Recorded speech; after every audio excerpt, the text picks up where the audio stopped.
யோவான் எழுதின சுவிசேஷம் 12வது அதிகாரம் 12வது வசனத்திலிருந்து 16வது வசனம் வரைக்கும். மறுநாளிலே இயேசு எருசலேமுக்கு வருகிறார் என்று பண்டிகைக்கு வந்த திரளான ஜனங்கள் கேள்விப்பட்டு குருத்தோலைகளை பிடித்து கொண்டு அவருக்கு எதிர்கொண்டு போகும்படி புறப்பட்டு, ஓசன்னா, கர்த்தருடைய நாமத்தினாலே வருகிற இஸ்ரவேலின் ராஜா ஸ்தோத்தரிக்கப்பட்டவர் என்று ஆர்ப்பரித்தார்கள். அல்லாமலும், சீயோன் குமாரத்தியே, பயப்படாதே, உன் ராஜா கழுதை குட்டியின் மேல் ஏறி வருகிறார் என்று எழுதியிருக்கிற பிரகாரமாக இயேசு ஒரு கழுதை குட்டியை கண்டு அதன் மேல் ஏறி போனார். 16வது வசனம் தான் முக்கியம். இவைகளை அவருடைய சீசர்கள் துவக்கத்திலே அறியவில்லை. இயேசு மகிமை அடைந்த பின்பு இப்படி அவரை குறித்து எழுதியிருக்கிறதையும் தாங்கள் இப்படி அவருக்கு செய்ததையும் நினைவு கூர்ந்தார்கள். சரி, இந்த குருத்தோலை ஞாயிறு அன்று அதிகமாக நம்ம தியானிக்கிற காரியம், இயேசு கிறிஸ்து பவனி வந்தார், எருசலேமுக்கு பவனியாக வந்தார். ஜனங்கள் அவருக்கு எதிர்கொண்டு போய் அவரை வரவேற்றார்கள், ஆர்ப்பரித்தார்கள். அதன் பிறகு நடந்த சம்பவங்கள் நம்ம பார்க்குறோம். உங்களை எல்லாருக்கும் வசனம் தெரியும், நோட் பண்ணிக்கொள்ளுங்க. மத்தேயு 21வது அதிகாரம் முதல் 16 வசனம். மத்தேயு 21 முதல் 16, மார்க்கு 11ஆம் அதிகாரம் முதல் 11 வசனம், லூக்கா 19வது அதிகாரம் 28லிருந்து 46 வரைக்கும்.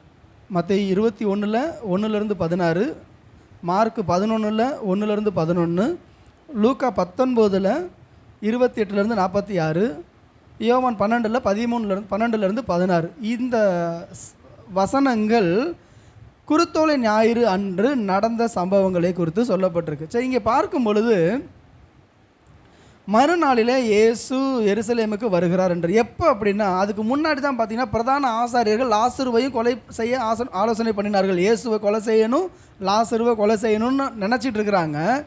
மறுநாள் ஆண்டவர் எங்கே வர்றார் அப்படின்னா எருசலேமுக்கு வர்றார். இந்த எருசலேமுக்கு வரும் பொழுது அந்நாட்களில் இருந்த அந்த காரியங்களை குறித்து பார்க்கும் பொழுது இது பழைய ஏற்பாட்டில் உரைக்கப்பட்ட தீர்க்க தரிசனங்களின் நிறைவேறுதலாக இயேசு கிறிஸ்து இந்த குருத்தோலை ஞாயிறு அன்று அவர் எருசலேமுக்குள்ளே பவனி வந்தார். எத்தனையோ நாள் எருசலேமுக்குள்ளே அவர் வந்தார். ஆனால் இந்த நாள் விசேஷமாக பழைய ஏற்பாட்டில் அநேகம் தீர்க்க தரிசனம் சொல்லியிருக்கிறாங்க. அவைகளெல்லாம் நிறைவேறும்படிக்கு அந்த ஒரு நாளிலே இயேசு கிறிஸ்து தான் அந்த மெய்யான மேசியா அல்லது கிறிஸ்து என்று சொல்லி தன்னை அவர் வெளிப்படுத்தவும், தான் அவர் உண்மையான பஸ்கா ஆட்டுக்குட்டி என்பதை அவர் அந்த ஜனங்களுக்கு அறிவிக்கவும், வேதத்தில் உள்ளதை நிறைவேற்றவும் இயேசு கிறிஸ்து வந்தார். பாருங்கள், இயேசு தான் மேசியாங்கிறது சிலர் அறிஞ்சிருந்தாங்க, சிலர் அறியலை. சிலர் அறிஞ்சு எதிர்த்தாங்க, சிலர் அறிஞ்சு விசுவாசித்தாங்க. அவர் சொந்தமானதிலே வந்தார், சொந்தமானவர்களோ அவரை ஏற்றுக்கொள்ளவில்லை. அப்போ அந்த ஏற்றுக்கொள்ளாத ஜனங்களுக்கு நடுவில், ஏற்றுக்கொள்ளாதவர்களுக்கு நடுவிலையும் அவர் ராஜாவாகத்தான் ஆண்டவர் வந்தார். அல்லேலூயா. சரி, நம்ம வேகமாக, நான் அந்த நேரம் குறைவாக இருக்கிறனால நான் வேகமாக சம்பவங்களை சொல்லிட்டு போயிடுறேன். இந்த 4 பேசேஜில் நீங்கள் படிக்கும் பொழுது அந்த நாளில் என்ன நடந்துச்சு அப்படின்னா, இயேசு கிறிஸ்து அந்த கழுதையிலையும் கழுதை குட்டியாய் மரியின் மேலும் அவர் பவனி வருகிறார். அந்த பவனி வந்து அவர் நேராக எங்கே போகிறார் அப்படின்னா எருசலேமுக்குள்ளார அவர் பிரவேசிக்கிறார். சரி, இப்போ பார்த்தீங்கன்னா திரளான ஜனங்கள் வந்து அப்படின்னு இன்னொரு இடத்துல சொல்லப்பட்டிருக்கு, இதோ உலகமே அவர் பின் சென்றதே அப்படின்னு. இந்த நேரம் எப்படிப்பட்ட நேரம் அப்படின்னு சொன்னால், தானியேல் தீர்க்க தரிசன புஸ்தகம் அந்த 12ஆம் அதிகாரத்தில் அவர் எழுதியிருந்த அந்த காலங்கள் 9ஆம் அதிகாரம் 26வது வசனம். தானியேல் 9:26 நீங்கள் படித்து பார்த்தீங்கன்னா அந்நாட்களுக்கு பிறகு மேசியா சங்கரிக்கப்படுவார் அப்படின்னு சொல்லப்பட்டிருக்கு. அந்த 62 வாரங்கள் நிறைவேறின அந்த நாட்கள் தான் இந்த இயேசு கிறிஸ்து எருசலேமுக்குள்ளே பவனியாக வந்த நாட்கள். இப்போ இது சரித்திரத்தில் என்ன சொல்கிறாங்க அப்படின்னா, பலவிதமான ஆராய்ச்சியில் முதலாக அந்த இயேசு வர்றதுக்கு வரும்பொழுது என்ன டேட்டுனா ஏப்ரல் 6 கிபி 32 ஞாயிற்றுக்கிழமையில் இது நடந்ததாக சொல்லப்படுகிறது. ஆனால் இன்னொரு ஆராய்ச்சி கிபி 29 அவர் வந்துட்டார் அப்படின்னு சொல்லப்பட்டிருக்கு சார். இப்போ இந்த ராஜா அப்படிங்கிறத குறித்து பார்க்கும் பொழுது இவர்களுக்கு இஸ்ரவேலுக்கு ராஜா, நீங்கள் மத்தேயில பார்க்கும் பொழுது யூதருக்கு ராஜாவாய் பிறந்திருக்கிறவர் எங்கே என்று சொல்லி அவங்க கேட்டாங்க. இயேசு கிறிஸ்து மரித்த பொழுது நசரனாகிய இயேசு யூதருடைய ராஜா என்று சொல்லி கிரேக்கு லத்தீன் எபிரேய எழுத்தில் அவரை எழுதி போட்டாங்க. பிலாத்து வந்து அந்த யார் அவங்களுக்கு விடுதலை ஆக்கணும்னு சொல்லும்போது யூதருடைய ராஜாவை நான் விடுதலை ஆக்கணுமான்னு சொன்னேன். இல்லை யூதருடைய இவர் வந்து எனக்கு ராஜா இல்லை. அப்படி பல இடங்களில் பார்த்தீங்கன்னா இயேசு கிறிஸ்துட்ட சொல்லும் பொழுது நீ ராஜாவா? ஆம், நீர் சொன்னபடி நான் ராஜா தான். அப்போ இந்த ராஜா அப்படிங்கிற வார்த்தை விரும்பியும் விரும்பாமலும் அறிந்தும் அறியாமலும் ஏற்றுக்கொண்டும் ஏற்றுக்கொள்ளாமலும் இயேசு கிறிஸ்துவை குறித்து சொல்லிக்கிட்டே இருப்பாங்க. ஆனால் இயேசு ராஜா தான். இப்போ பார்த்தீங்கன்னா பின்னாடி நடந்த சம்பவம் பார்த்தீங்கன்னா நீங்கள் தானியேல் தீர்க்க தரிசன புஸ்தகத்தில் அவர் ஒரு தரிசனம் கண்டிருப்பார். அந்த தரிசனத்தில் 2ஆம் அதிகாரம் 44-45 படிக்கும் பொழுது 2ஆம் அதிகாரம் 44-45 வாசிங்க.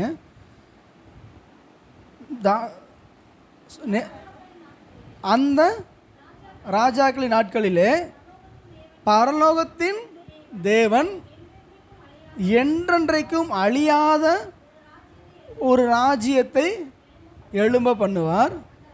அந்த ராஜ்யம் வேறு ஜனத்துக்கு விடப்படுவதில்லை. ஒரு கல் கையால் பெயர்க்கப்படாமல் மலையிலிருந்து பெயர்ந்து வந்து உருண்டு இரும்பு, வெண்கலம், களிமண், வெள்ளி, பொன்னையும் நொறுக்கினதை கண்டீரே, அப்படியே அது நொறுக்கி. இப்போ பார்த்தீங்கன்னா இந்த நேபுகாத்நேச்சார் சொப்பனம் கண்ட நாட்களில் தலையாகிய பொன் நீரே, அது பாபிலோனுடைய ராஜ்யம். அதற்கு பிறகு பார்த்திங்கன்னா வெள்ளி, 2 பக்கமும் பார்த்திங்கன்னா மேதியா பெர்சியா ராஜா. அதன் பிறகு பார்த்திங்கன்னா வெண்கலம் வந்து கிரேக்கருடைய அலெக்சாண்டருடைய படையெடுப்பில் வந்து அந்த ராஜ்யம் வரும். அதன் பிறகு இரும்பு, களிமண் அப்படின்றது ரோமருடைய அரசாங்கம். அந்த ரோமருடைய அரசாங்கம் முடியும் பொழுது மேசியா வருவார் அப்படின்னு சொல்லப்பட்டிருக்கு. இப்போ இந்த நாட்களை இந்த ஜனங்கள் வந்து என்ன பண்ணுறாங்க, கவுண்ட் பண்ணிகிட்டே வர்றாங்க. ஸோ அவர் தீர்க்க தரிசனம் சொல்ல நாள் எப்போ, இந்த சிறையிருப்பிலிருந்து ஜனங்கள் பாபிலோன்லேருந்து இஸ்ரவேலுக்கு வந்த பிறகு அதிலிருந்து கால்குலேட் பண்ணால் 62 வாரத்துக்கு பிறகு மேசியா சங்கரிக்கப்படுவார் அப்படின்றப்ப இப்போ மேசியா வருவார் அப்படிங்கிறது அவங்களுக்கு தெரியும். இவங்க என்ன நினச்சிட்டு இருக்கிறாங்க அப்படின்னா, நீங்கள் இந்த ரோமர் கையிலிருந்து இந்த ராஜா நம்மை விடுவிப்பார் அப்படின்னு நம்பிட்டு இருந்தாங்க. நீங்கள் பார்த்தீங்கன்னா சீசர்கள் கூட தனியாக போய் இக்காலத்தில் ராஜ்யத்தை இஸ்ரவேலுக்கு திரும்ப கொடுப்பீர் அப்படின்னு சொல்லி கேட்பாங்க. எல்லாருடைய ஏக்கமும் எல்லாருடைய வாஞ்சையும் ஒருத்தர் வருவார், இந்த ரோமருடைய கை நின்று நம்மளை மீட்டு ரசிப்பார். நீங்கள் இயேசு கிறிஸ்து உயிரோடு எழுந்த பிறகு அவர் எம்மாவுக்கு போகிற சீசர்களோடு கூட கடந்து போகும் பொழுது அப்போ இந்நாட்களில் எருசலேமிலே நடந்தவைகளை நீ அறியாதபடிக்கு அந்நியராக இருக்கிறீரோ என்று சொல்லி இயேசு கிறிஸ்துவை குறித்து அவங்க சொல்லி அவரே இஸ்ரவேலை மீட்டு ரட்சிப்பார் என்று நாங்கள் நம்பி இருந்தோம், இன்று இவை நடந்து 3 நாள் ஆயிடுச்சு அப்படின்னு சொல்லி அவங்க சொல்கிறாங்க. அப்போ எல்லாருடைய நம்பிக்கை என்னென்னா, இரட்சகராகிய இயேசு கிறிஸ்து அவர் வந்து யுத்தம் பண்ணி இந்த ரோமருடைய கையிலிருந்து ஜனங்களை விடுவிச்சு நமக்கு ஒரு ராஜ்யத்தை கொடுப்பார் அப்படின்னு தான் நம்பிக்கிட்டு இருந்தாங்க. ஸோ இவர் இயேசு கிறிஸ்துகிட்ட என்ன ஒரு ஸ்பெஷாலிட்டி அப்படின்னா, பழைய ஏற்பாட்டில் சொல்லப்பட்ட தீர்க்க தரிசனங்கள் நிறைவேறுகிறது மாத்திரமல்ல, பழைய ஏற்பாட்டில் வாழ்ந்த சாலமோன், தாவீது, சவுல் இப்படிப்பட்ட ராஜாக்களிடத்தெல்லாம் செய்ய முடியாத அதிசயங்களையும் அற்புதங்களையும் இயேசு செஞ்சார். அவர் இயற்கைக்கு அப்பாற்பட்ட முறையில் அவர் வல்லமையோடு செயலாற்றினார். குஷ்டரோகிகளை சுகமாக்கினார், குருடரை பார்க்கும்படி செய்தார், மரித்தோரை உயிரோடு எழுப்பினார். எத்தனையோ அற்புதங்களை, கணக்கில்லாத அற்புதத்தை செஞ்சதுனால இப்போ பரலோகத்தின் தேவன் நமக்கு ஒரு சூப்பர் நேச்சுரல் கிங்கை நமக்கு கொடுத்துருக்குறாங்க அப்படின்னு தான் அவங்க நினச்சிருந்தாங்க. ஸோ அவரோடு நம்ம சேர்ந்துட்டோம் அப்படின்னா இந்த ரோமருடைய கையிலிருந்து நம்மை விடுவிப்பார் அப்படின்னு அவங்க நம்பிக்கிட்டு இருந்தாங்க. இப்போ இவர் உள்ளே வரும் பொழுது சீசர் அல்லது ராயன் வந்து அவர் தான் ஹெட் குவார்ட்டர்ஸ், அவருக்கு கீழே தான் 4 ராஜ்யமாக பிரிஞ்சு எல்லா பக்கமும் ஆண்டுகிட்டு இருக்காங்க. ஏரோது, பிலாத்து அப்படின்ற போல் ஆண்டுகிட்டு இருக்கிறாங்க.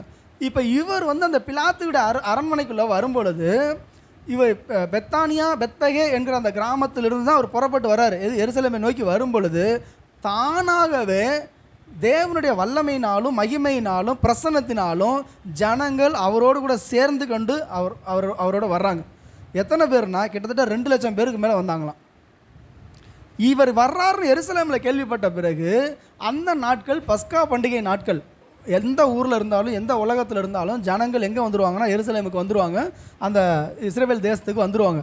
இப்போ ஒரு ரட்சகர் வரப்போகிறாரு, ஒரு ராஜா வரப்போகிறாருன்னொன்னே, ஸோ இந்த காலங்கள்லாம் நிறைவேற போகுது, நம்மளும் போய் என்ன பண்ணிடணும், இந்த ராஜாவை நம்ம அபிஷேகம் பண்ணிடணும்னு சொல்லி கிட்டத்தட்ட 2 லட்சம் ஜனங்கள் கிராமப்புறங்கள் அவுட்டர்லேருந்து வர்றாங்க.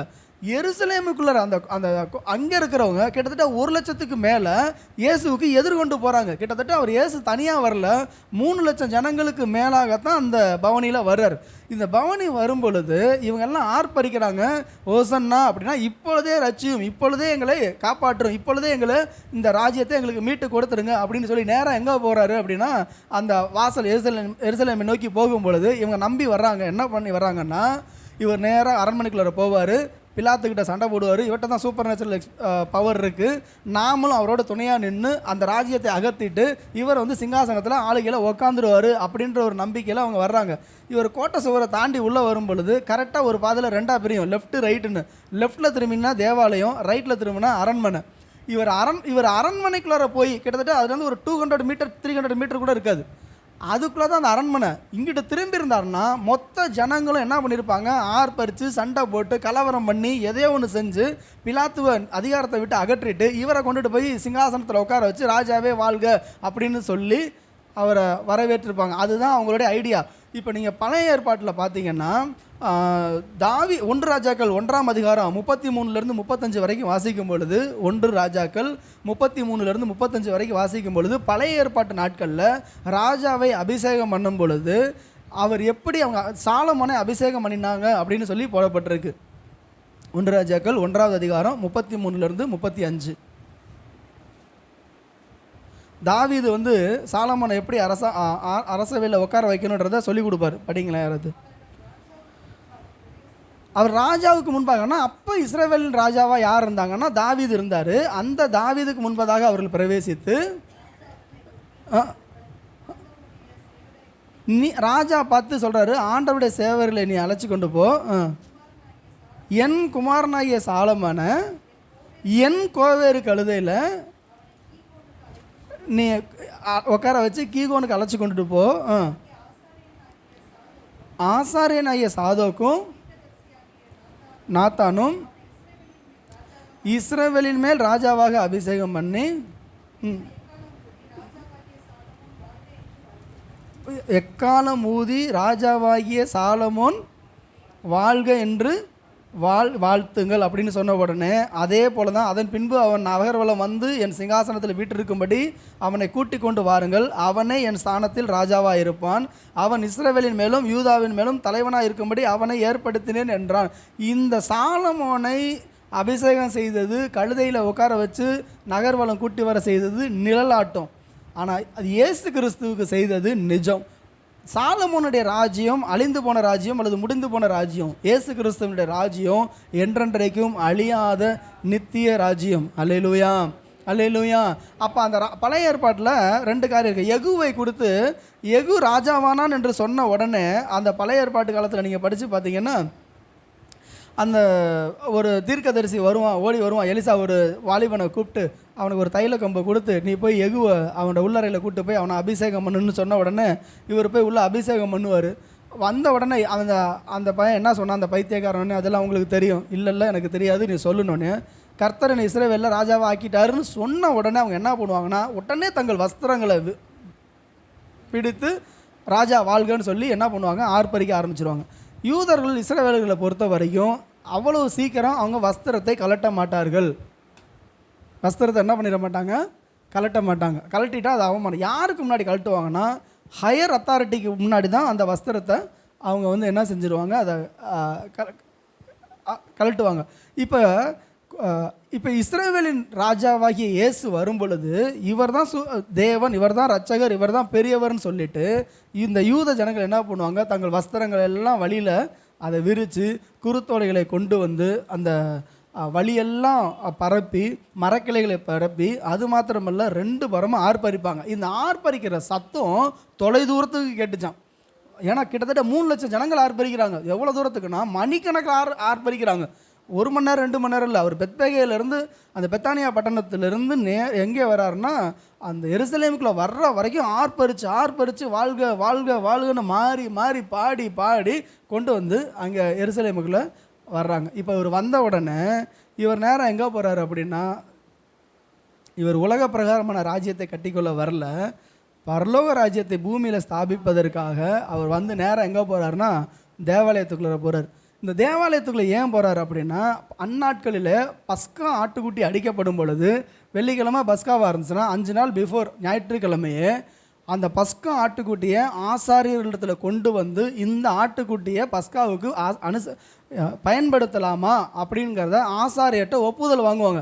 அந்த ஆசாரியன் பார்த்துட்டு இந்த ஆட்டுக்கு வந்து கை கால் உடஞ்சிருக்குதா, எங்கேயாவது குஷ்டரோகம் இருக்குதா, எங்கேயாச்சும் புரியுதா அவங்களுக்கு, எல்லாத்தையும் செக் பண்ணிவிட்டு இது உகந்த ஆட்டுக்குட்டி தான் அப்படிங்கிறத ஆசாரியன் ஓகே பண்ணதுக்கு பிறகு தேவாலயத்தில் கொண்டு வந்து ஆசாரியன்ட்ட காண்பித்த பிறகு தான் அதுக்கப்புறம் அந்த பஸ்கா அன்னைக்கு அதை அடிப்பாங்க. இயேசு கிறிஸ்து தம்மை தேவனுக்கு முன்பதாக தான் ஒரு பழுதற்ற ஆட்டுக்குட்டி அப்படிங்கிறத தேவாலயத்தில் தானே வந்து அவர் தன்னை காண்பிச்சுட்டு போகிறார். அன்னைக்கு வரும்பொழுது தான் அங்கே கொள்ளுகிறவர்களும் விற்கிறவர்களும் ஆடு மாடு எல்லாத்தையும் வச்சுருக்கிறவங்களாம் அன்றைக்கெல்லாம் கொண்டு வர்றாங்க. அதையெல்லாம் கவிழ்த்து போட்டுட்டு என்னுடைய வீடு எல்லா ஜனங்களுக்கும் ஜெப வீடு என்னப்படும், நீங்களும் அதை கல்லர் குகையாக்கினீர்கள் என்று சொல்லி அன்றைக்கி ஒரு சுத்திகரிப்பையும் அவர் உண்டு பண்ணிட்டு போகிறார். அந்த நாளில் இயேசு கிறிஸ்து செஞ்ச காரியம், அவர் தன்னை இஸ்ரவேலுக்கு ராஜாவாக அவர் வெளிப்படுத்தினார். மாத்திரமல்ல, அவர் அந்த நாளிலே அற்புதம் செய்தார். அந்நாட்களிலே கூட தேவாலயத்தில் சுகவீனமாக இருந்தவர்களை கர்த்தர் சுகப்படுத்தினார். ஜனங்களுடைய ஒப்புதலை அவர் பெற்றுக்கொண்டார். இது இன்னும் சொல்ல போனால் ரொம்ப ஆச்சரியமான ஒரு விஷயம், அந்நாட்களில் ராஜா வந்து எதில் வருவாங்கன்னா குதிரையில் தான் வரணும், குதிரையில் தான் ஜெயம் கொண்டு வருவாங்க. இஸ்ரேலை பொறுத்த வரைக்கும் குதிரையை விட ரொம்ப காஸ்ட்லியானது ஒட்டகம், ஒட்டகத்தை விட காஸ்ட்லியானது கழுதை. ஆண்டவர் வந்தது காஸ்ட்லி கழுதை. ஒரு கழுதை இருந்தால் ஒரு பெரிய பணக்காரன்னு அர்த்தம். அந்த நாட்களில் கழுதை வச்சுருக்கிறவன் சாதாரண ஆள் கிடையாது. இஸ்ரேல் தேசத்தில் கழுதை வச்சுருந்தா ஒரு பயங்கர வசதி உள்ளவன், செல்வாக்கு மிகுந்தவன், மேன்மையானவன்.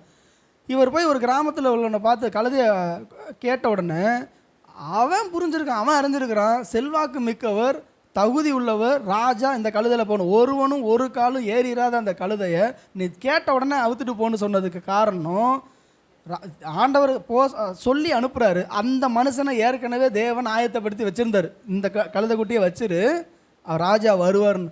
அப்போ இவர் எல்லா விதத்துலேயும் இவர் ராஜாவாக பிறந்தது ஒரு தச்சனுடைய குடும்பத்தில், ஒரு ஏழ்மையான குடும்பத்தில், ஆனால் அவர் ராஜாவாய் வரும் பொழுது சரியாக தேவன் எல்லாவற்றையும் ஆயத்தப்படுத்தி வச்சு அந்த கழுதையில் அவர் கூட்டி கொண்டு போனார். அல்லேலூயா, அல்லேலூயா. இப்போ இயேசு கிறிஸ்து வர இப்போ இந்த ஒர்ஷிப்பில் பார்க்கும் பொழுது பார்த்தீங்கன்னா சொன்னாங்க இல்லையா, இப்போ எருசலேம் வீதிகளில் அப்படியே வரும் பொழுது எல்லா வாய்களும் இஸ்ரவேலின், அதாவது கர்த்தருடைய நாமத்தினாலே வருகிற இஸ்ரவேலின் ராஜா ஸ்தோத்தரிக்கப்பட்டவர், இப்படி சொன்ன அந்த வாயே இன்னும் ஒரு 5 நாளில் இவனை சிலுவையில் அறையன்னு சொல்லுங்கிறது அந்த 3 லட்சம் கூட்டத்துக்கும் தெரியாது. ஆனால் இயேசு ஒருத்தருக்கு தான் தெரியும். இதே இடத்துல எந்த வீதியில் எனக்கு குருத்தொலையை பிடிச்சாங்களோ, எந்த வீதியில் தங்களுடைய வஸ்திரங்களை விரித்து கழுதையோட கால் படாமல் என் கால் படாமல் கொண்டுட்டு போனாங்களோ, இந்த நகரத்தில் எல்லா பகுதியிலையும் என்னை சபிப்பாங்க, என்னை தூசிப்பாங்க, என்னை அடிப்பாங்க. நான் எந்தெந்த பாதையிலலாம் அந்த நகரத்துக்குள்ளார அவர் நடந்து திரிந்தாரோ, அந்த மகிமையோடு வந்தாரோ, அதே இடத்துல சிலுவையை சுமந்து கொண்டு ரத்தம் சிந்தி சொட்ட சொட்ட ஒவ்வொரு பகுதியாக ரத்தத்தால் நிறைக்க போகிறேங்கிறது இயேசுவுக்கு முன்னாடியே தெரியும். அல்லேலூயா, அல்லேலூயா. அப்போ இந்த ராஜா அவர் நினச்சிருந்தாருன்னா அன்னைக்கு இஸ்ரவேல் கொஞ்சம் பிலாத்து பக்கத்து திரும்பி இருந்தாருன்னு வச்சுங்க, ஒருவேளை அந்த பூமியை ஆட்சி செஞ்சுருக்கலாம், ஆனால் பரலோகத்தை ஆட்சி செய்ய முடியாது. நித்திய ராஜ்யத்தை உங்களுக்கு எனக்கும் கொண்டு வந்திருக்க முடியாது. நித்திய ரட்சிப்பை உங்களுக்கு எனக்கும் கொண்டு இருக்க முடியாது. டெம்பரவரியாக அந்த இஸ்ரவேல் ஜனங்களுக்கு ஒரு ரட்சிப்பு வந்திருக்கும் ரோமற்ற. ஆனால் இஸ்ரவேல் ஜனங்களை பொறுத்த வரைக்கும் எப்போதும் வலிவி போகிறவங்க, எப்போ வேணாலும் காரியத்தை மாற்றுறவங்க, எப்போ வேணாலும் முரட்டாட்டம் பண்ணுறவங்க, ராஜ்யத்தை கையில் கிடச்ச உடனே இவங்க வேலையை காட்ட ஆரம்பிச்சிருவாங்க. ஆனால் ஆண்டவர் தன்னுடைய அழைப்பையும் தன்னுடைய பர்பஸை, தன்னுடைய தரிசனத்தை அவர் புரிந்திருந்தார், அவர் நடத்தினார். பாருங்கள், இயேசு கிறிஸ்துவுக்கு அந்த இடத்துல அவங்க என்ன செஞ்சாங்க, ஒரு குரூப் அவரை கனப்படுத்தினாங்க, அதே குரூப்பு கொஞ்ச நாளில் கனவீனப்படுத்தினாங்க. அதே குரூப்பு இயேசுவை மகிமைப்படுத்தினாங்க, இன்னும் கொஞ்ச நாள் அவங்கள பாடுபடுத்தி ரொம்ப வேதனைப்படுத்தினாங்க. ஸோ இன்றைக்கு நம்ம ராஜாவை நம்ம மகிமைப்படுத்துறதும் கனப்படுத்துறதும் நம்ம கையில் தான் இருக்குது. சரி, பழைய ஏற்பாட்டில் தீர்க்க தரிசனங்களுடைய நிறைவேறுதல்னு சொன்னேன் இல்லைங்களா? என்னென்ன வசனங்கள் நிறைவேறிடுச்சுன்றதை பார்ப்போம். சகரியா 9:9, சகரியா 9:9, சீயோன் குமாரத்தியே மிகவும் கலிகூறு, எருசலேமின் குமாரத்தியே கம்பீரி, இதோ உன் ராஜா உன்னிடத்தில் வருகிறார், அவர் நீதி உள்ளவரும் இரட்சிக்கிறவரும் தாழ்மை உள்ளவரும் கழுதையின் மேலும் கழுதை குட்டியாகிய மரியின் மேலும் ஏறி வருகிறார். 3 காரியத்தை சொல்லப்பட்டிருக்கு. அவர் நீதி உள்ளவர், அவர் ரட்சிக்கிறவர், தாழ்மை உள்ளவர். எந்த ராஜாவும் இந்த 3 கேரக்டரில் கிடையாது. இஸ்ரவேலை ஆண்ட கிட்டத்தட்ட நான் இஸ்ரவேலை வந்து ஃபஸ்ட்டு யார்? சவுல், தாவீது, சாலமன் ஆண்டாங்க. அதன் பிறகு யூதாவை 20 ராஜாக்களும், இஸ்ரவேலை 19 ராஜாக்களும் ஆண்டாங்க. கிட்டத்தட்ட எத்தனை பேர் பார்த்துங்க? 20, 19, 39, 42 பேர் மொத்தமாக ஆண்டிருக்காங்க. இந்த 42 பேர்லையும் இல்லாத ஒரு ஸ்பெஷல், அவர் நீதியுள்ளவர். அந்த நீதி தான் உண்மையான நீதி. அவர் தான் ரட்சிக்கிற தேவன். அவர் தான் தாழ்மை உள்ளவர். தாழ்மை உள்ளவர்களாக கழுதையின் மேலும் கழுதை குட்டியாகிய மரியின் மேலும் ஏறி வந்தார். சரி, குதிரைன்னா ரொம்ப கம்பீரமாக இருக்கும். அது போடுற சத்தம், அதுவும் போர் குதிரை, ராஜாவுடைய குதிரைன்னா இருக்கிறதுலே நம்பர் 1 குதிரை. அதுக்கு ராஜா வச்சிருக்கிற குதிரையை விட பெஸ்ட்டு குதிரை அந்த தேசத்திலே இருக்காது. இருக்கிறதுலே த மோஸ்ட் பவர்ஃபுல், ரொம்ப கம்பீரமாக இருக்கக்கூடிய குதிரை தான் அவர் வச்சுருப்பார். ஆனால் இவர் வந்தது கழுதை குட்டி மேலே, கழுதை மேலே. அப்போ எப்படி இருக்கும்? குதிரையில் போனால் படப்படன்னு போயிடும், டக் டக் டக் டக்குன்னு ஒரு பெரிய வேகமாக வண்டி போக ஆரம்பிச்சிடும். எல்லாரையும் ஒரு அற்பமாக கூட எத்தனை பேர் வர்றாங்க என்னன்னு கூட பார்க்க முடியாது, ராஜா போகிறாரு அப்படின்ட்டு. ஆனால் கழுதைங்கிறது பொறுமையாக நிதானமாக போகும். ஒரு யுத்தத்துக்கு போகும் பொழுது குதிரையில் போகலாம், ஆனால் நியாயம் விசாரிக்கும் பொழுது அல்லது மக்களை சந்திக்கும் பொழுது கழுதையில் தான் போகணும். ஆண்டவர் கழுதையில் வந்தார். அல்லேலூயா. ஆதியாகமம் 49:10 வசனம் நிறைவேற எழுதிக்கொள்ளுங்க. ஆதியாகமம் 49:10.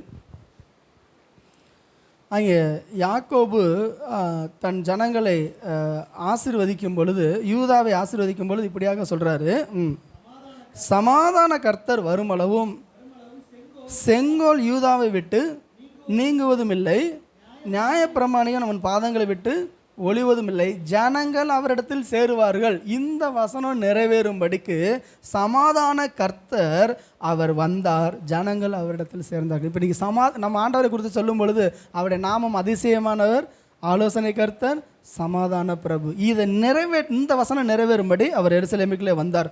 ஏசாயா 62:11, ஏசாயா 62:11 வாசிக்கும் பொழுது,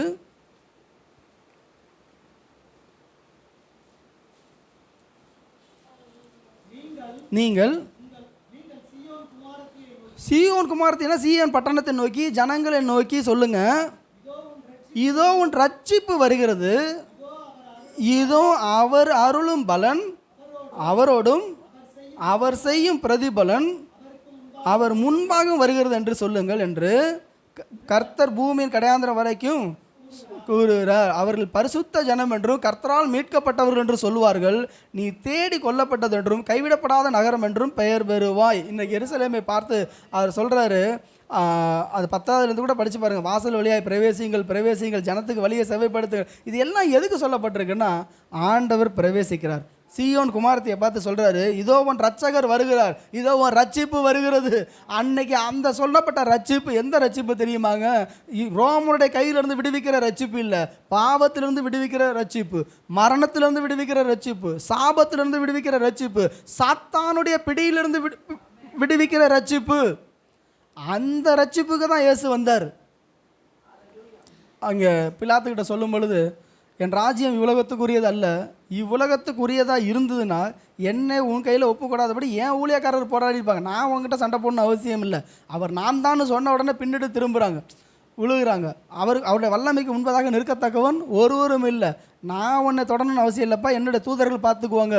ஆனால் இப்போ வந்தது அவர் யுத்தம் பண்ணவோ சண்டை போடவோ பூமிக்குரிய ராஜ்யத்தை கட்டவோ அல்ல, நித்திய ராஜ்யத்தை கட்டி உங்களையும் என்னையும், அதான் வசனம் சொல்லுது, மனம் திரும்புகள் தேவனுடைய ராஜ்யம் சமீபமாக இருக்குது. ஆதியிலேருந்து கடைசி வரைக்கும் தேவனுடைய ராஜ்யம் பரலோக ராஜ்யம், தேவனுடைய ராஜ்யம் பரலோக ராஜ்யம். இதைத்தான் அவர் பேசினார், இதற்காகத்தான் உழைத்தார், இதைத்தான் பிரசங்கிச்சார், இதற்காகத்தான் ஊழியக்காரர்களை அப்போஸ்தலரை ஏற்படுத்தினார். அப்போஸ்தலரை ஏற்படுத்தி அனுப்பும் பொழுது கூட நீங்கள் போகிற பட்டணத்தெல்லாம் போய் சொல்லுங்கள், மனம் திரும்புங்க, பரலோக ராஜ்யம் சமீபமாக இருக்குன்னு சொல்லுங்கள், பாத்திரமாக இருக்கிறவங்க சுவிசேஷத்தை ஏற்றுக்கிட்டும், இல்லைன்னா அந்த தேசத்தையோ அந்த கிராமத்தையோ பட்டணத்தையோ விட்டு வெளியில் வரும் பொழுது உங்கள் கால்களில் படைஞ்சிருக்க தூசியை விட்டுட்டு வந்துடுங்க, பின்னாடி அவங்களுக்கு நியாய தீர்ப்பு உண்டாகணும். அப்போ ஆண்டவர் தெளிவாக இருந்தார், சீசர்களும் தெளிவாக இருந்தாங்க. இப்பூமிக்குரிய ராஜ்யத்தை அவங்க கட்டலை, தேவனுடைய ராஜ்யத்தை கட்டும்படிக்கு. அல்லேலூயா. இப்போ இந்த செப்பனியா 3வது அதிகாரம் 14வது வசனம் 15வது வசனம். செப்பனியா 3வது அதிகாரம் 14வது வசனம் 15வது வசனம்.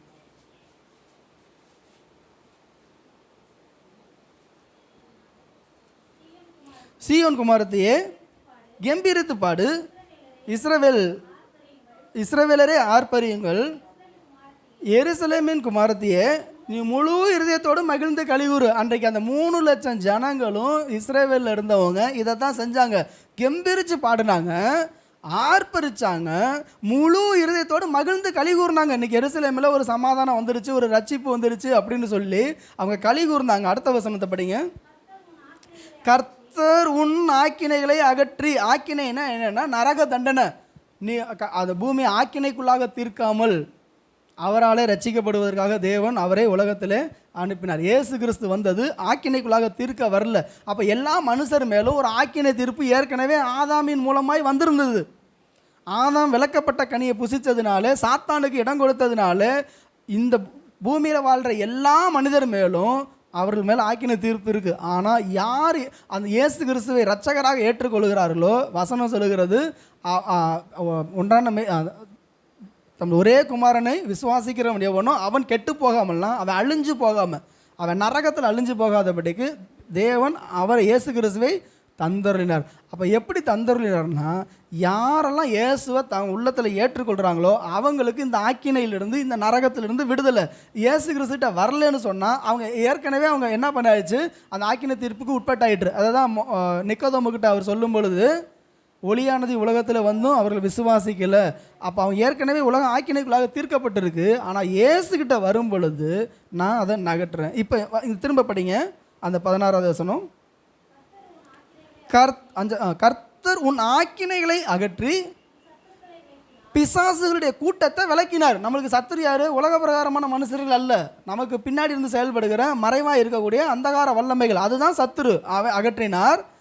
இஸ்ரவேலின் ராஜாவாகிய கர்த்தர் உன் நடுவில் இருக்கிறார், இனி தீங்கை காணாதிருப்பாய். ராஜா நம்மோடு இருக்காருன்னா இனி நம்மளுக்கு பாதாளம் இல்லை, நம்மளுக்கு நரகம் இல்லை, இந்த பூமியிலையும் நமக்கு துன்பங்கள் கிடையாது, கஷ்டங்கள் கிடையாது. அப்போ கர்த்தர் நம் நடுவில் இருந்தால், இதை சொல்கிறதுக்கு தான் ஆண்டவர் வந்தார், நான் நடுவில் இருக்கிறேன்னு சொல்லி. ஓகே, அல்லேலூயா.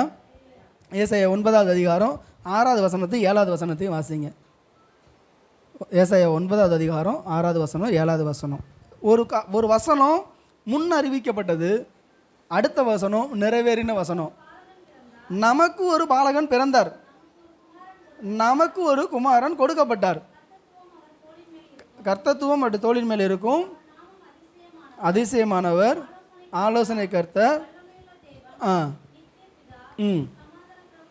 இது தேவன் பிறந்த பொழுது நம்ம அதிகமாக தியானிக்கிற வசனம். அதாவது இயேசு கிறிஸ்து பிறக்கும் பொழுது கிறிஸ்மஸ் நாளில் நம்ம அதிகமாக தியானிக்கிறதுனா, நமக்கு ஒரு பாலகன் பிறந்தார், ஏன் கொடுக்கப்பட்டார் அப்படின்னா இந்த காரியத்தினால தான். அந்த 7வது வசனம் தான் இந்த நாட்களில், இந்த பஸ்காவி நாட்களில் நடந்த சம்பவம். வாசிங்க. தாவீதின் சிங்காசனத்தையும் அவனுடைய ராஜ்யத்தையும் அவர் திடப்படுத்தி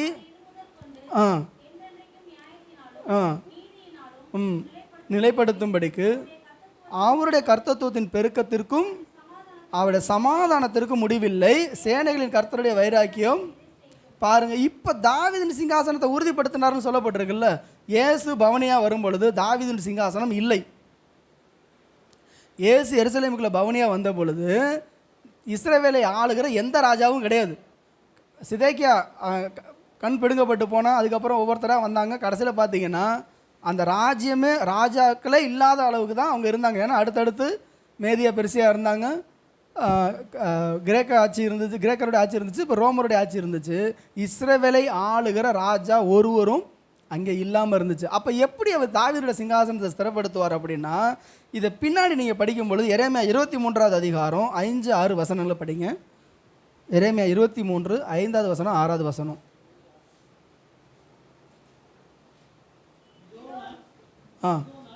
இதோ நாட்கள் வரும் சொல்லுகிறார், தாவீதுக்கு ஒரு நீதி உள்ள கிளையை, அந்த சந்ததியில், அந்த பிரான்ச், அவருடைய சந்ததியில் தாவீதுக்கு ஒரு நீதியுள்ள கிளை எழும்ப பண்ணுவேன். அவர் ராஜாவாக இருந்து ஞானமாய் ராஜரிகம் பண்ணி நடப்பிப்பார்.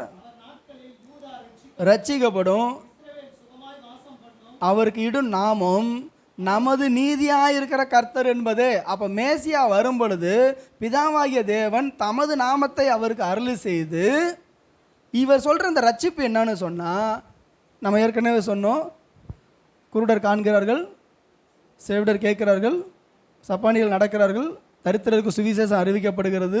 அது மாத்திரம் இல்லை, இருளின் வல்லமேல் அகப்பட்ட யாவரையும், வசனம் சொல்கிறது, இயேசு நன்மை செய்கிறவராக சுற்றி திரிந்தார், தேவன் அவரோடு கூட இருந்தபடியால் பிசாசின் பிடியில் அகப்பட்ட யாவரையும் குணமாக்குகிறவராக அவர் சுற்றி திரிந்தார். அப்போ எதற்காக வந்தார்னா, இந்த உலகம் பிசாசின் அடிமைத்தனத்தில் இருந்த பொழுது ஆவிக்குரிய பிரகாரமாக நம்மை விடுதலையாக்க. இப்போ சிஸ்டர் சாட்சி சொன்னாங்க, என்ன தேவன் எப்படி தெரிஞ்சுக்கிட்டாருன்னு. அதே போல் தான் என்னை எப்படி ஆண்டவர் தெரிஞ்சுக்கிட்டாருன்னு தெரியல. உங்கள் எல்லாரையுமே உலக தோற்றத்துக்கு முன்னாடி குளத்துக்கு ஒன்றும் கோத்திரத்துக்கு ஒன்றுமா ஆண்டவர் தெரிஞ்சுக்கிட்டதுனால தான் இன்றைக்கி நீங்கள் நானும் இங்கே உட்காந்துருக்குறோம். அப்போ நம்மை தெரிந்து கொண்டு நம்மை ரட்சிப்புக்குள்ளாக அவர் நடத்துகிறார். இப்போ இந்த தாவீதுக்கு ஒரு கிளையை எழும்ப பண்ணி அப்படின்னு சொல்லி அந்த ராஜ்யம் நித்திய ராஜ்யமாக வருது. எசேக்கியேல் 34:24 படிங்க. எசேக்கியேல் 34:24.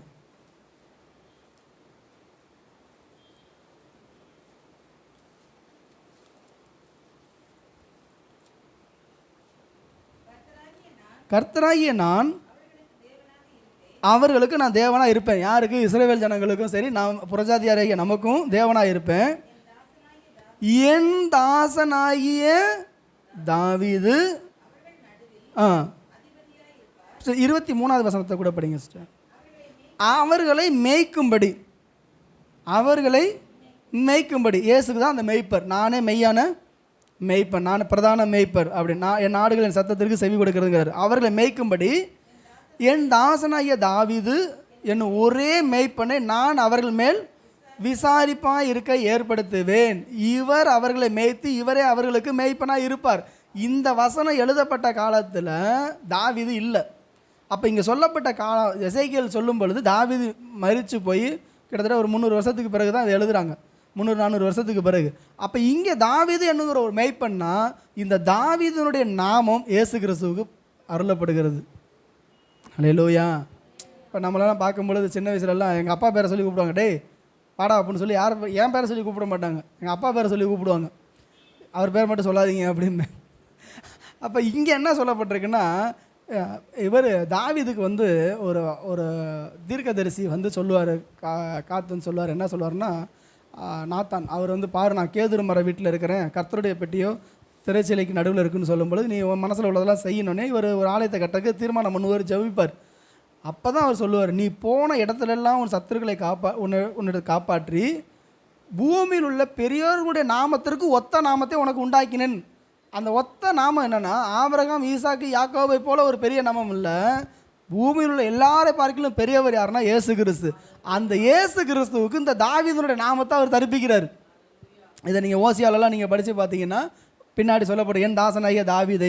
அப்போ இங்கே என் தாசனாகிய தாவீதுங்கிறது யாரை குறிக்குதுன்னா இயேசு கிறிஸ்துவை குறிக்கிறது. அவர் நடுவிலே அவர் அதிபதியாக இருப்பார். 24வது வசனம் சொல்லப்பட்டிருக்கு, கர்த்தராகிய நான் அவர்களுக்கு தேவனாக இருப்பேன், என் தாசனாகிய தாவீது அவர்கள் நடுவிலே அதிபதியாக இருப்பார், ராஜாவாக இருப்பார். இந்த வார்த்தையும் நிறைவேறும்படி வரார். எசேக்கியேல் 37வது அதிகாரம் 24வது வசனம். எசேக்கியேல் 37:24.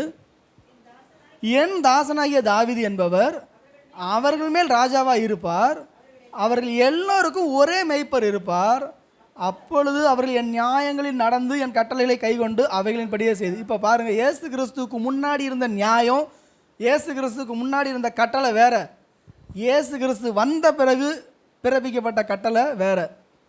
இயேசு கிறிஸ்து பிரமாணத்தை மாற்றலை, அப்கிரேட் பண்ணுறாரு. அவர் என்ன பண்ணுறாருன்னா எவ்வளோ ஃபைன் டியூன் பண்ணுறாரு. முன்னாடி வந்து என்னென்னா நியாயப்பிரமாணத்தை எல்லாம் மொத்தமாக தொகையாக்கி என்ன சொல்லிட்டாரு, அன்பு கூறுவாயாக, அன்பில் கொண்டு வந்து நிறுத்திட்டார். பழைய ஏற்பாட்டில் விபச்சாரம் செய்யாது இருப்பாயாகன்னாரு. புதிய ஏற்பாட்டில் என்ன கொண்டு வந்தார், உன் ஸ்திரியை இச்சையோடு பார்க்குற எவனும் விபச்சாரம் செய்தாயிட்டு. பழைய ஏற்பாட்டில் விபச்சாரம் செய்தானே கல்லறிஞ்சு கொள்ளணும். ஆனால் இங்கே என்ன பண்ணுறாருன்னா அந்த பாவத்தை தன் மேலே ஏற்றுக்கிட்டாலும் இன்னும் நம்மளை மெருகேற்றுறாரு, இன்னும் நம்மளை பரிசுத்தமாக்குறாரு. அந்த பாவத்தின் வேரை நம்ம விட்டு எடுத்து புதிய இருதயத்தை கர்த்தர் நமக்குள்ளர அவர் கொடுக்குறார். அந்த ராஜா புதிய பிரமாணத்தை புதிய கட்டளையில் கொடுக்கறதுக்காக இயேசு அந்த தீர்க்க தரிசனத்தை நிறைவேறுதலாக அவர் வருகிறார். எரேமியா 30:9 கூட நீங்கள் படிங்க. எரேமியா 30:9. தங்கள் தேவனாய கர்த்தரையும் நான் தங்களுக்கு எழும்ப போகிற தங்கள் ராஜாவாகிய தாவீதை சேவிப்பார்கள். இப்போ யாரை சேவிக்கணும், இப்போ யாரை சேவிச்சாங்க இஸ்ரவேல் ஜனங்கள் அந்நாட்கள்லன்னா, இந்த குருத்தொலை ஞாயிறு அன்னைக்கு யாரை ஆர்ப்பரிச்சாங்க, யாரை ஒர்ஷிப் பண்ணாங்க, யாரை உயர்த்தினாங்கன்னா தாவீதின் குமாரனுக்கு ஓசன்னான்னு சொன்னாங்க. அந்த தாவீதின் குமாரனே ரட்சியும்னு சொன்னாங்க. இவர் தான் தாவீது. யாரை ஆராதிக்கணும்னா ஒன்றான மெய்தேவனாகிய யெகோவா தேவனையும் அவர் அனுப்பினவராகிய இயேசு கிறிஸ்துவையும் விசுவாசித்தாங்க, ஆராதிச்சாங்க, பற்றி கொண்டாங்க. இந்த கட்டளைகள்லாம் கை கொண்டு, அதை நல்லா வாசிங்க சிஸ்டர். எல்லாருக்கும் ஒரே மெய்ப்பர் இருப்பார். எரேமியா 30:9 திரும்ப படிங்க. தங்கள் தேவனாய கர்த்தரையும் நான் தங்களுக்கு எழும்ப பண்ணுகிறேன் தங்கள் ராஜாவாகிய தாவீதையுமே சேவிப்பார். பயப்படாதே,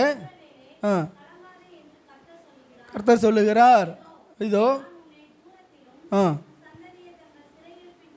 சிறையிருப்பின் தேசத்திலிருந்து ரட்சிப்பேன். யாக்கோபு திரும்பி வந்து சுகித்திருப்பான். இல்லை, இந்த வசனத்தை இவங்க எப்படி எடுத்துக்கிட்டாங்கன்னா, யாக்கோபு எங்கே இருந்தாலும் இஸ்ரவேல் ஜனங்கள் சிதறண்டு போனாலும் இயேசு கிறிஸ்து வந்த பிறகு இவங்க எல்லாரும் என்ன பண்ணிடுவாங்க. இப்போ நீங்கள் இதில் பார்த்தீங்கன்னா அசரிய ராஜாக்கள் வந்து என்ன பண்ணுவாங்க, 10 கோத்திரத்தை சிதறண்டு பண்ணிடுவாங்க. யூதா தனியாக இருக்கும். நேபுகாத் நேச்சாரை வந்து சிறைப்பிடிச்சிட்டு போயிடுவார். ஆனால் அங்கே 10 கோத்திரம் இருந்த இடத்துல அசரியர்கள் வந்து தேசத்தை, அந்த இஸ்ரேல் தேசத்தை சின்ன பின்னமாக்கி ஜனங்களெல்லாம் சிதறடிச்சு அப்போ உலகம் முழுக்க அவங்க பரவி போயிடுவாங்க. ஆனாலும் அவங்களும் யாருன்னு சொன்னால் யாக்கோபுடைய சந்ததி. இங்கே இருக்கிறது யூதாவும் பென்யமீன் மட்டும்தான். இங்கே யூதா தேசத்தில் இருக்க எருசலேமை மையமாக கொண்டு வாழ்ந்துட்டு இருக்கிறாங்க.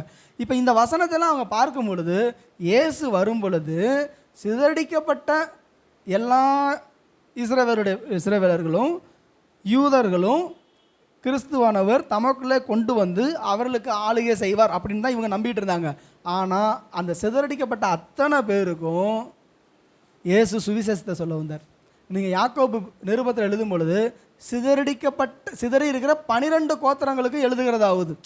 அவங்க என்ன எழுதுனாங்கன்னா, நீ பரலோக ராஜ்யத்தை தேடு, பூமிக்குரிய ராஜ்யத்தை தேடாது. அதுக்குன்னு ஒரு காலம் வருது. ஸோ இதெல்லாம் இந்த நிறைவேறுதலுக்காகத்தான் இயேசு வந்தார். ஓசியா 1:7 தேவனுடைய ரட்சிப்பு எப்படிப்பட்டது என்று சொல்லப்பட்டிருக்கு. ஓசியா 1:7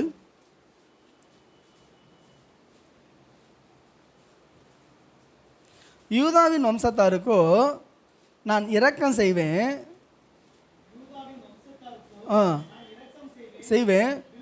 வில்லினாலும் பட்டயத்தினாலும் யுத்தத்தினாலும் குதிரைகளினாலும் குதிரை வீரனாலும் நான் அவர்களை ரட்சிக்காமல் அவருடைய தேவனாய கர்த்தராலே அவர்களை ரட்சிப்பேன். இப்போ இயேசு கிறிஸ்து வந்து ஒரு பெரிய சேனையை கூட்டிகிட்டு வரல, பெரிய படையை திரட்டலை. ஆனால் இஸ்ரவேல் ஜனங்கள் அதை தான் நினச்சிக்கிட்டு இருந்தாங்க. ஒரு படையை கிளம்பிடலாம், ஒரு படை. இப்போ இத்தனை லட்சம் ஜனங்கள் சேர்ந்த உடனே நீங்கள் பார்த்தீங்கன்னா நியாயாதிபதிகள் காலத்தில் நீங்கள்லாம் படித்து பார்த்தீங்கன்னா ஒரு இடத்துல யுத்தம் வந்த உடனே திடீர்னு மற்ற ஜாதிகளும் சேர்ந்துருக்குவாங்க. அதாவது மனாசே சேர்ந்துக்கும். எப்ராஹிம் வந்து சண்டை போடும்பொழுது மனாசே ஏன் எங்களை கூப்பிடலையா அப்படின்னு சொல்லி கேட்பாங்க. அப்போ ஒவ்வொரு இடத்துலையும் பார்த்தீங்கன்னா இந்த சந்ததிக்குள்ளே ஒரு ஆபத்து வருது, ஒரு பிரச்சனை வருது, ஒரு காப்பாற்றணும், ஒரு யுத்தம் வருதுன்னு சொன்னால் கூப்பிடாமலே மற்ற கோத்திரத்தில் உள்ளவங்களும் சேர்ந்து வந்து என்ன பண்ணுவாங்க, இந்த யுத்தத்தில் தங்கள் சகோதரருக்கு கை கொடுத்து அந்த சத்துருக்களை அழித்து தங்கள் ராஜ்யத்தை கட்டுவாங்க. இப்படி தான் இவங்களும் நினச்சிக்கிட்டு இருந்தாங்க, அப்படி தான் வந்தாங்க. ஆனால் ஆண்டவருடைய ரட்சிப்பு குதிரையின் மூலமாக வராது, ஆண்டவருடைய ரட்சிப்பு யுத்தத்தினால வராது, ஆண்டவருடைய ரட்சிப்பு குதிரை வீரனால் வராது, அவரே ரட்சிப்பார். அல்லேலூயா, அல்லேலூயா. இதைத்தான் செஞ்சார். என்னாகமம் 24:19 இதை பாருங்கள், எனக்கு இன்னும் கூட ஒரு ஆச்சரியம். இவன் சொல்கிறான், பிழையாம் சொல்கிறான் ஆண்டவருடைய வருகையை. என்னாகமம் 24:19, என்னாகமம் 24வது அதிகாரம் 19வது வசனம். யாக்கோபிலிருந்து தோன்றும் ஒருவர் ஆளுகை செய்வார். போதும் சிஸ்டர். யாக்கோபிலிருந்து தோன்றுகிறவர் ஆளுகை செய்வார், பட்டணங்களில் மீதியானவரை அழிப்பார்னா, பட்டணத்தில் மீதியாக இருக்கிற ராங் பீப்புள், ராங் டாக்டரின் உள்ளவங்க, ராங் பிலீஃப் உள்ளவங்க, தவறான நம்பிக்கை உள்ளவங்களை கர்த்தர் அழித்து, வழி இதுவே, இதில் நட, நானே வழி, நானே சத்தியம், நானே ஜீவன் சொல்லிட்டு இந்த புறஜாதியாருடைய வழக்கங்கள், புறஜாதியாருடைய ஆளுகை எல்லாம் கர்த்தர் அகற்றி போட்டு ஒரு வழியை அவர் உண்டு பண்ணுகிறார். அல்லேலூயா, அல்லேலூயா. இன்னும் ஒரு வசனத்தை நான் வாசிச்சுட்டு முடிக்க விரும்புகிறேன். நியாயாதிபதிகள் 5:10. நியாயாதிபதிகள் 5:10.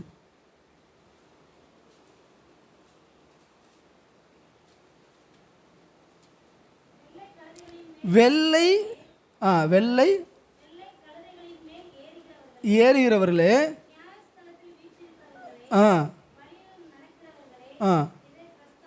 இப்போ இதில் என்ன சொல்லப்பட்டிருக்குன்னா, நியாயஸ்தலத்தில் வீட்டு இருக்கிறவங்க யாருன்னா வெள்ளை கழுதைகள் மேல் ஏறுகிறவங்க. அது ரொம்ப காஸ்ட்லியானது காரியம். இப்போ இயேசு கிறிஸ்து கழுதை மேலே ஏறி வந்தார், நேராக தேவாலயத்துக்கு போனார். என்ன பண்ணார்? சுத்திகரித்தார், தேவாலயத்தை சுத்திகரித்தார், காசுக்காரோடைய பலகையெல்லாம் கொட்டி அகற்றி போட்டார். அந்த காலத்தில் நீங்கள் பார்த்தீங்கன்னா எப்படி இந்தியன் ரூபி இருக்குது, அதே போல் அமெரிக்கன் டாலர் இருக்குது, அதே போல் இஸ்ரேலில் 2 விதமான பணம் இருந்துச்சு. ஒன்று அரசாங்கத்துக்கு உரிய பணம், இன்னொன்று தேவாலயத்துக்கு உரிய பணம். இதுக்கு இவங்க மாற்றி கொடுக்கணும். அதாவது நீங்கள் நம்ம கடையில் ஜாமான் வாங்க போகிறோம் இல்லையா, கொடுக்கல் வாங்கல் பிஸ்னஸுக்கு பண்ணுற இந்த பணத்தை நீங்கள் தேவாலயத்தில் கொண்டு வந்து கொடுக்க முடியாது. தேவாலயத்துக்குன்னு ஒரு கரன்சி வச்சுருந்தாங்க, ஒரு ஒரு நாணயம் வச்சுருந்தாங்க. இந்த காசுக்கு ஈக்குவலாக அதை வாங்கி அதை தான் போய் என்ன பண்ணுவாங்க அப்படின்னா, அந்த தேவாலயத்தில் அதை கொடுப்பாங்க, காணிக்கையாக கொடுப்பாங்க.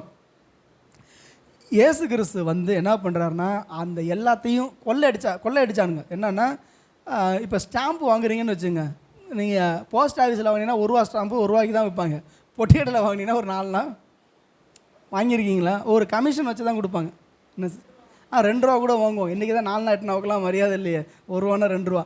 அப்போ அந்த ஒரு பண்ட மாற்று மாதிரி இதை ஒரு குரூப் கையில் எடுத்துக்கிட்டாங்க. யாருன்னா ஒரு பிஸ்னஸ் பீப்புள். இப்போ ஒத்திக்கி விட்டுட்டாங்க, அதுக்கு ஒரு காரியத்தை வந்து எப்படி சொல்கிறது, அது கான்ட்ராக்ட் விட்டுட்டாங்கன்றது மாதிரி ஒரு பெரிய கான்ட்ராக்ட் எடுத்து கொள்ளலாம் அடிச்சிட்டு இருந்தாங்க. அதை தான் இயேசு கிறிஸ்து வந்து, என் பிதாவின் வீட்டை நீங்கள் வியாபார வீடாக ஆக்கிட்டீங்க, கல்லர் கொகையாக ஆக்கியிருக்கிறீங்க, ஏழைகள் எப்படி வருவாங்க, ஏழைகள் எப்படி பலி செலுத்துவாங்க, புரியுதா உங்களுக்கு? இது எல்லாத்தையும் ஆண்டவர் அந்த தேவனுடைய உம்முடைய வீட்டை கொடுத்ததான வைராக்கியம் என்னை பச்சித்தது என்றது நினைவு கூர்ந்தாங்க. அப்போ ஒவ்வொரு வசனமும், ஒவ்வொரு சம்பவமும் ஆண்டவர் பேசினது, ஆண்டவர் செய்தது எல்லாமே பழைய ஏற்பாட்டினுடைய ஒவ்வொரு நிறைவேறுதலாக இந்த குருத்தோலை ஞாயிறில் ஆண்டவர் அதை செய்து முடித்தார். அப்போ இயேசு கிறிஸ்து தான் நித்திய நியாயாதிபதியாய் நீதி செய்கிறவராய் அவர் இருப்பார். அவர் தான் இன்றைக்கு பூமியில் இருந்த பொழுது கழுதையில் வந்துட்டார், ஆனால் இன்னுமே கழுதையில் வரமாட்டாங்க. இப்போ நான் செய்திக்கு முடிவுக்கு வர்றேன். இப்போ இவங்க எல்லாரும் இஸ்ரவேல் ஜனங்கள் இன்னொரு மேசியா வருவார், இன்னொரு ரட்சகர் வருவார் இன்னும் காத்துட்ருக்காங்கல்ல, அப்படி வர முடியாது. ஏன் காரணம்னா, காலம் நிறைவேறின பொழுது நியாயப்பிரமாணத்துக்கு கீழானவரையும் ஸ்திரீ இடத்தில் பிறந்தவருமாகிய இயேசுவே ஆண்டவர் அனுப்பினார். அப்போ எப்போ காலம் நிறைவேறிச்சுன்னா, ஆபிரகாமின் நாள் முதற்கொண்டு, ஏன் ஏவாள்கிட்ட சொன்ன நாள்லேருந்து உன் வித்துக்கும் அவளுடைய ஸ்திரீ வித்துக்கும் நான் பகை உண்டாக்குவேன், அங்கே ஆரம்பித்த அந்த தீர்க்க தரிசனம் ஆபிரகாமுக்கு சொல்லி, யாக்கோபுக்கிட்ட சொல்லி, அப்படியே ஒவ்வொருத்தட்டையாக வந்து சொல்லப்பட்ட அந்த காலம் எப்போ நிறைவேறிச்சுன்னா, கரெக்டாக இயேசு கிறிஸ்து பிறந்த இந்த 2000 வருஷத்துக்கு முன்னாடி தான். தானியேல் நான் சொன்னலையே, அந்த 62 வாரங்களுக்கு பிறகு மேசியா சங்கரிக்கப்படுவார். இனி வர்ற மேசியா சங்கரிக்கப்பட மாட்டார். அவன் அழிய போகிறது கிடையாது. அவங்க எல்லாம் செஞ்சுட்டாங்க. இப்போ இயேசு கிறிஸ்து மரித்து உயிர்த்தெழுந்த பிறகு தான் 3.5 வருஷம் கூடவே இருந்த அப்போஸ்தலனுக்கே பின்னாடி புரிஞ்சிச்சு. எப்போ ஆவியானவர் வந்து, பரிசுத்த ஆவியானவர் வந்து எல்லாத்தையும் ஞாபகப்படுத்தும் பொழுது தான், இதைத்தான் இயேசு சொன்னாரா, இதைத்தான் இயேசு அதை செஞ்சாரான்னு சொல்லி ஒன்றா உயிர்த்தெழுந்த பிறகுமே அவங்களுக்கு ஞாபகம் வந்துருச்சு. ஆனால் அதன் பிறகு தான் இந்த வசனத்தை கோட் பண்ணி அவங்க வந்து எல்லா இடத்துலையும் பிரசங்கம் பண்ணும் பொழுது ஜனங்கள் மனம் திரும்ப ஆரம்பித்தாங்க. ஸோ இனி வரக்கூடிய அந்தி கிறிஸ்து அவன் சிலுவையில் அறையப்பட மாட்டான். சிலுவை மரணம் இப்போ பூமியில் கிடையாது. வானத்துக்கு பூமிக்கு நடுவாக யார் தொங்கினார்? இயேசு கிறிஸ்து. வானத்தினுடைய பிரதிநிதியாக தேவன், பூமியின் பிரதிநிதியாக மனுஷன். ரெண்டுக்கு நடுவில் அதாவது தேவனுக்கும் மனுஷனுக்கும் மத்தியஸ்தர் ஒருவரே. அந்த மத்தியஸ்தர் மத்திய ஆகாயத்தில் நமக்காக தொங்கி ஜீவனை கொடுத்தார். அந்த காரியத்தை இனி வரக்கூடிய அந்த கிறிஸ்து செய்ய முடியாது, செய்ய மாட்டான். அவன் அப்படியே அவன் உயிரை கொடுத்தாலும் இயேசு பட்ட பாடுகளை போல் அவனால் பட முடியாது. அவன் ரத்தம் பாவத்தை கழுவாது. அவன் ரத்தம் தேவாலயத்துக்குள்ளே கொண்டு போக முடியாது. அவர் நித்திய ஆவினாலே பழுதற்ற பலியாய் தம்மை ஒப்பு கொடுத்தார். நம்முடைய மனசாட்சி குற்ற மனசாட்சி நீங்க அவர் தம்முடைய சொந்த ரத்தத்தாலே நம்மை கழுவினார். அல்லேலூயா. சரி, ஓசன்னா தாவீதின் குமாரன்னு சொல்லி அன்னைக்கு ஆர்ப்பரிச்ச அந்த ஜனங்கள் இன்னொரு விசை இந்த மேசியா வரும்பொழுது திரும்ப ஓசன்னா சொல்ல மாட்டாங்க. இனி அவங்க குடுத்தோலை பிடிச்சி அவனுக்காக ஆர்ப்பரிக்க மாட்டாங்க. இதெல்லாம் நிறைவேறின காரியம். சரி, தானியேலின் தீர்க்க தரிசனங்களில் சொல்லப்பட்ட அந்த நாட்கள் அது நிறைவேறி முடிஞ்சிச்சு. ரெண்டாவது, இன்றைக்கு உங்களுக்கு எனக்கும் கொடுக்கப்பட்டிருக்கு என்னென்னு சொன்னால், கடைசி காலத்தில் நம்ம வாழ்ந்துட்டு இருக்கிறோம். இனி வரக்கூடியது அவருடைய வருகையின் காலம், அவருடைய மீட்பின் காலம், அவருடைய ரகசிய வருகை மிக சமீபமாக இருக்குது. இந்த நாட்களுக்கு பிறகு உபத்திரவ காலம், மகா உபத்திரவ காலம், அதுக்கப்புறம் 1000 வருஷ அரசாட்சி, இப்படி தான் போகும். ஸோ இந்நாட்களில் நாம் வாழ்ந்து கொண்டிருப்பது தேவனுடைய பெரிய கிருபை.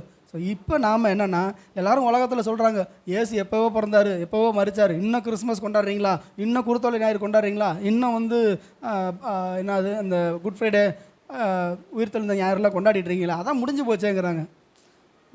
எங்களுக்கும் தெரியும் அது முடிஞ்சு போச்சுங்கிறது, எல்லாம் தெரியும்.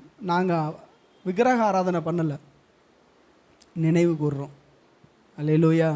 இப்போ நம்ம பிறந்துட்டோம், நம்ம பிறந்தனால ஒரு வருஷத்துக்கு ஒரு தடவை நம்ம என்ன பண்ணுறோம், செலிப்ரேட் பண்ணுறோம். கல்யாணம் ஆயிடுச்சு, ஒவ்வொரு வருஷம் அந்த நாள் வரும்போது நம்ம என்ன பண்ணுறோம், செலிப்ரேட் பண்ணுறதில்ல. சிலர் பண்ணுறாங்க, சிலர் பண்ணுறதில்ல. சரி, ஏதோ ஒரு ஈவெண்ட் பண்ணுறோமா இல்லையா, ஒரு நினைவு கூறுதல். இந்த நாட்கள் கிறிஸ்துவனுடைய பாடுகளை இன்னமும் எல்லாம் சொல்லுவாங்க. நாங்கள் டெய்லி தியானிக்கிறோம், அப்போல்லாம் தியானிக்க மாட்டாங்க. கிறிஸ்து டெய்லி என் உள்ளத்தில் பிறக்கிறார், அப்போல்லாம் பிறக்கவும் மாட்டார். பிரசங்கத்துக்கு வேணால் சொல்லலாம், வாழ்கிறவன் பேச மாட்டான், பேசுகிறவன் அது மாதிரி வாழ மாட்டான். புரியுதா உங்களுக்கு? நம்ம வாழ்க்கை தான் சாட்சி. ஸோ இந்த நாட்களில் நம்ம அதிகமாக தேவனை தியானிக்க, இந்த நாட்கள் உலகத்தார்கள் இந்த ஈஸ்டர் பண்டிகை எப்படி வந்துச்சு, 40 நாள் எப்படி இருந்துச்சு, அந்த கதையெல்லாம் நமக்கும் தெரியும். ஆனால் நான் அதை தியானிக்கலை.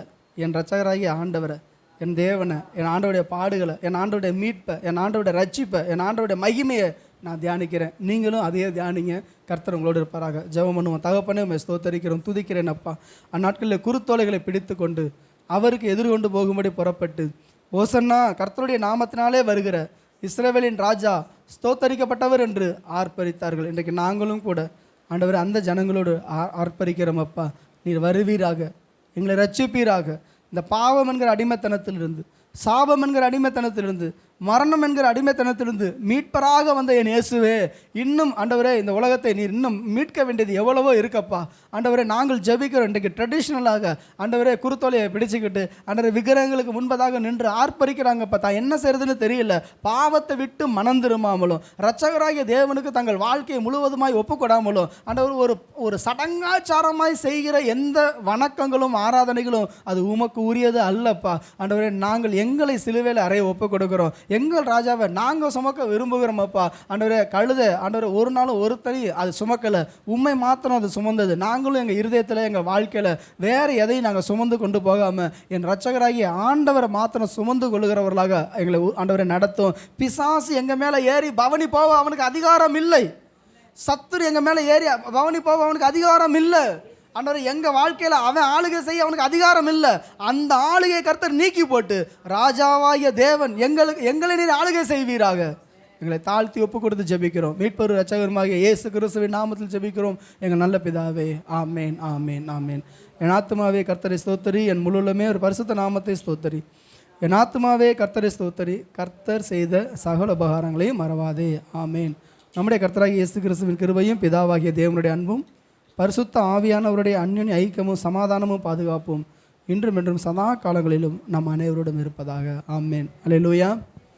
வருகிற வியாழக்கிழமை மாலை 6:30 பெரிய வியாழன் அந்த ராபோஜனம் ஆராதனை உண்டு, கலந்து கொள்ளுங்கள் தயவு செய்து. வெள்ளிக்கிழமை காலையில் வழக்கம் போல் இதே நேரத்தில் 8:30 மணிக்கு புனித வெள்ளி அன்றைக்கு கர்த்தருடைய அந்த 7 வார்த்தைகளை, கடைசி வார்த்தைகளை நாம் தியானிக்க போகிறோம். ஞாயிற்றுக்கிழமை காலை 6 மணிக்கு 4 மணிக்கு வைக்கல, 6 மணிக்கு தான் வச்சுருக்கிறேன். ஸோ அலாரத்தை 4 மணிக்கே வச்சு எழுந்து வந்துடுங்க. காலையில் முடிச்சுட்டு எல்லாருக்கும் உணவு கொடுக்கப்படும். மாலை ஆராதனை அன்றைக்கு இல்லை, ஜெபத்தோடு ஆயத்தத்தோடு வாங்க. Praise Lord. இந்த நாட்களில் இன்னும் 1 வாரம் இருக்குது. இயேசு கிறிஸ்துவை குறித்து ஒருத்தருக்காவது சுவிசேஷம் சொல்லி, ஒருத்தருக்காவது ரட்சிப்புகளை நடத்தி, ஒருத்தருக்காவது ஏதாவது ஒரு கிஃப்ட் வாங்கி கொடுத்துட்டு வரணும். அல்லேலூயா.